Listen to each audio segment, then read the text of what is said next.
தாய் தமிழ் உறவுகள் அனைவருக்கும் வணக்கம். ஆதித்தமிழர் விடுதலை இல்லையேன் மீதி தமிழர் விடுதலை இல்லை என்ற புரட்சி முழக்கத்தை முன்வைத்து நாம் தமிழர் கட்சி மற்றும் ஆதித்தமிழர் விடுதலை இயக்கம் இணைந்து நடத்தும் மாபெரும் முப்பெரும் விழா நமது தமிழ் முன்னோர்களாக திகழக்கூடிய ஐயா ரெட்டமலை சீனிவாசன் மற்றும் அயோத்திதாச பண்டிதர் மற்றும் ஐயா மாசி ராஜா அவர்கள் ஆகிய மூவர்களையும் போற்றும் விதமாக இந்த முப்பெரும் விழா நாளை சென்னையில் திருவள்ளூர் பொன்னேரி என்ற இடத்தில் பெருந்திரளாக நடைபெற இருக்கிறது.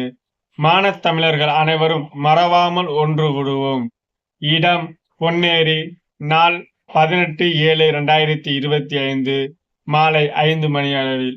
நன்றி, வணக்கம். விவசாயி போட்டு பாருங்க ஓட்ட, அப்புறம் பாருங்க நாட்டை.